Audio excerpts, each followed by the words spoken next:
Tô cansado de ser enganado, vou desabafar. Tô cansado de ser enganado, vou desabafar. Tô cansado de ser enganado, vou desabafar. Vou desabafar. Salve, rapaziada, canal Conhecendo a Verdade. Isso aí. Lembrando que você pode deixar o seu like, é o joinha, e que você pode também se inscrever no canal. E o vídeo de hoje é mais uma daquelas que mexe com a gente, daquelas que a gente, quer saber a verdade, verdade que ou foi censurada, ou não foi declarada, ou é uma conspiração, ou é uma realidade. Decida você. Aqui, a nossa missão é fazer você conhecer a verdade. Vamos que vamos! Rapaziada, é o seguinte. Hoje eu quero falar sobre 5 nomes que foram supostamente perseguidos pelos Illuminates ou pela seita maçônica. 5 nomes. E o primeiro da lista tem que ser ele. Claro, é óbvio que sim. Michael Jackson. Thriller, Thriller. Não, errei, cara. Não é essa, não. Bota em preto e branco aí que eu errei. Essa foi ótima. É bi... esqueci agora, cara. Esqueci agora. Mas dono do hit Thriller, Black and White,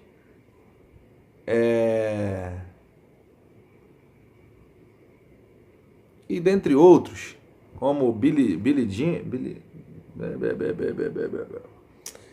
Bom, pode não parecer, mas eu conheço muito mais de Michael Jackson do que parece, mesmo errando aqui o nome das músicas. Cara, Michael Jackson é muito louco a situação, né? A relação dele com a música é muito boa. Surge ali nos Jackson 5 e estoura, né? Todo mundo conhece ele como Pequeno Michael, ali negro, com aquele nariz bem típico do povo negro mesmo, e digo isso sem o menor racismo, porque minha família é toda de origem negra, então, e nordestinos também, então não tenho o menor preconceito, porque sou parte aí do Nordeste. Minha avó, que faleceu, minha avózinha, tem 9 meses, era pernambucana. Minha avó par de pai, minha avó par de mãe era descendente de índio, entendeu? Meu bisavô era italiano. Então, assim, eu sou parte de uma... Sabe, eu sou um mestiço, na verdade, tá ligado? Que você vê que eu sou um brancão, azedo, com cabelo ruim, cabelo de preto, entendeu? Olha o cabelo, olha o cabelinho na régua aí, parceira. Cabelo de preto, entendeu? E com muito orgulho disso. Muito orgulho da minha família, dos negros da minha família, entendeu? Das minhas primas que sofreram aí racismo, e enfim, mas vida que segue, né? Michael Jackson, ele surge ali naquele cenário ali, muito louco da vida. Jackson 5, fez fama, Pequeno Michael, grupo com seus irmãos, e num dado momento ele segue carreira solo. E dizem alguns que Michael Jackson chega assim a ter uma espécie de pacto aí com a maçonaria ou com os Illuminates. Pacto esse que quando ele decide desistir, que você vê que Michael Jackson tem uma coisa mesmo do antes e depois. Começa a surgir alguns escândalos, e uma coisa do qual a maçonaria é especialista em fazer é provocar escândalos na moral do ser humano. Eles são os mestres do disfarce e do escândalo. Não é novidade para ninguém que do nada aparecem situações que mexem com a moral de pessoas que a gente talvez não acredita que fosse acontecer. Quem não se lembra do caso do Michael Jackson? Um garoto diz que foi abusado sexualmente por ele na sua na sua casa, Neverland, e logo após algum tempo, esse garoto cresce e dá uma entrevista dizendo que nunca houve esse abuso sexual. Tentaram ligar uma relação homossexual e pedófila entre Michael Jackson e o ator Macaulay Culkin. E daí vai. A gente vai vendo que tentaram de tudo para denigrir a moral do Michael Jackson, colocá-lo como pedófilo. Mas o que mais me comove foi o depoimento da sua filha depois que ele morreu, dizendo que ele era um excelente pai e que nunca negou ou se negou a ser um bom pai. E foi um depoimento muito emocionante da filha do Michael Jackson. E o que me deixa meio intrigado é que um médico que acompanha ele durante muito tempo erra justamente na dosagem do remédio, matando o cantor com uma espécie de overdose por uso de remédio. Remédio esse que ele já utilizava há muito tempo por conta das dores em seu corpo. Estranho, não? Uma pessoa usar o mesmo remédio há anos, de repente alguém erra a dosagem e morre. Uma vez que o pacto de silêncio é quebrado, você precisa ser parado. Pense nisso, tá ok? Outra celebridade que tá aí na sua telinha, a imagem dele, é o cantor de rap DMX. DMX. Cara, o DMX, ele começou lá muito bem, pá, né? Daqui a pouco forjaram uma prisão pro cara, e o cara, pá, saiu da prisão, e já forjaram outra prisão pra ele, e as prisões do cara tudo sem nexo, sem o menor sentido. E o DMX falou, cara. E o mais impressionante de tudo é que em uma das vezes que ele foi preso, quando ele chegou para ser preso, ele foi preso em casa, numa situação que parece que ninguém sabia. Quando ele chega na delegacia, tinha uma equipe da mídia pronta na delegacia já. Um cinegrafista e uma repórter. E a reação dele é meio que assim, pá, estatalado. Pô, tipo assim, o que esses caras estão fazendo aqui? Como que eles sabem? E ele aponta para eles e diz, vocês forjaram isso de novo. Vocês forjaram isso de novo.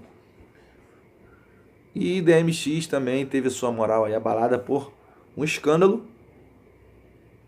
E acabou meio que deixando aí a sua carreira meio que em queda livre. E é triste porque é um rapper muito talentoso. Quem curte rap conhece DMX, ok? Na mesma pegada do rap, a gente tem aí ele, o mito Tupac Shakur.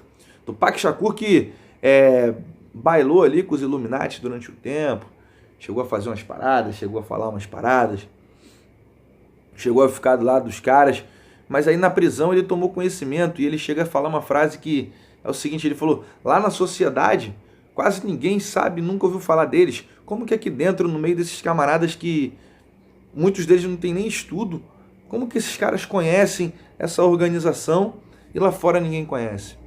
E ali o Tupac começou a perceber que podia ser uma seita que manipulava pessoas no interesse de uma nova ordem mundial, de uma nova ordem global e de interesses que envolvem a essa ordem. De interesses que vão desde redução populacional até pactos satânicos, enfim, tudo em nome dessa ordem, desse ideal, dessa fraternidade. E o Tupac ele chega a lançar aí uma parada aí de um álbum chamado Kill Illuminatis.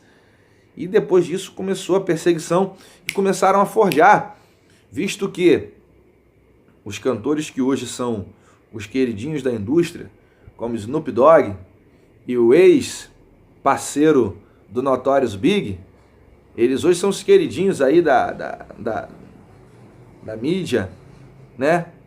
E o Snoop Dogg estava do lado ali do Tupac, quando o Tupac denunciou tudo, e o Snoop Dogg ficou com aquela cara de paisagem, né? O Snoop Dogg. E quando o Tupac morreu, ele faz um sinal feio para a pessoa que está lá tentando ir para o guarda. E muita gente achou que era um ato hostil dele antes de morrer e tal, mas não. Aquilo ali, eu acho que ele estava tipo fazendo aquilo para esses camaradas, porque ele sabia, e chegou até a dizer que não ia durar muito. Ele sabia. E essa guerra aí, Costa Leste, Costa Oeste, nada mais era do que mais uma armação para ceifar a vida de um talentoso rapper que fez história aí. Enfim, cara super do bem. Outro camarada que você precisa conhecer é Bob Marley. Cara, eu sou pastor e eu tenho outro canal religioso aí no YouTube. Cara, Bob Marley, ele é muito mal visto por todo mundo. Maconheiro, não sei o que, pá. Cara, mas o Bob Marley, ele foi parado pela indústria porque ele surge num lugar como a Jamaica. Ele vem falando de uma parada como respeito, amor ao próximo, ideais que não vão de encontro a essa fraternidade, porque eles querem que o ser humano se autodestrua. Porque chegando ao caos, o ser humano não tem para onde correr, vai ser gado, vai ser manipulado, e depois de manipulado, o ser humano não tem como escapar, vira marionete. É por isso que as músicas são cada vez mais insanas, profanas, ridículas, porque quanto mais o ser humano absorve essa coisa de se tornar um idiota animado, mais o ser humano é fácil de ser domado. Entende? Então, Bob Marley surge no cenário musical trazendo uma mensagem de paz. Trazendo uma mensagem que era possível. Ah, André, mas pô, tipo assim, Bob Marley morreu. Nada a ver, cara, o que você está fazendo aí e tal, o que você está falando. Lembre-se, eles são especialistas em implantar situações que não existem. Bob Marley, quando estava na Inglaterra, sofreu uma tentativa de assassinato, que foi mal sucedida. E logo depois ele participa de um jogo de futebol, e quando sai desse jogo de futebol já sai passando mal, já sai meio que doente. Enfim, a vida toda sendo perseguido pelos senhores do mundo. E o último, pra gente terminar, Bruce Lee. Isso mesmo, Bruce Lee. Bruce Lee, que ele surge lá na China e tenta fazer filmes de arte marcial em Hollywood, mas seus filmes foram negados. E quando Bruce Lee faz um filme lá na China, e esse filme se torna uma sensação, os americanos tentam reproduzir filmes como os de Bruce Lee, mas não tem sucesso, porque Bruce Lee era mestre das artes marciais. Não tinha igual, parceiro, não tinha igual. Bruce Lee é um mito, irmão. Não tem Jack Chan, não tem Jet Li, não tem ninguém. É Bruce Lee, parceiro, é Bruce Lee. Chuck Norris, perto de Bruce Lee, é aluno. Bruce Lee chega a dar aula aí de Kung Fu para figuras como Kareem Abdul-Jabbar, e que chegou a participar de um dos filmes dele, Jogo da Morte, dentre outros, né? E Bruce Lee, cara, sensacional, fora do sério. E morre um cara do campo, um cara saudável morre ao tomar um comprimido para dor de cabeça. Vai entender. Vai entender. Tanto que ninguém acreditou que o cara tinha morrido. E pasmem, senhoras e senhores, o único que sabia os segredos das artes marciais, que Bruce Lee guardava 7 chaves, era seu filho Brandon Lee, que surge com golpes insinuantes e com uma pegada muito forte no cinema também. Fez aquele filme Massacre do Bairro Japonês lá com o Dolph Lundgren, e pô, filme maneiro, super, e de repente o cara morre alvejado nas filmagens, trocaram a munição. Valeu. É nisso que vocês querem que a gente acredite. Valeu. Manipulação na veia, perseguição na veia. Fatos ou mentiras? Conspiração ou verdade? São os 5 que eu prometi. No resto, você decide.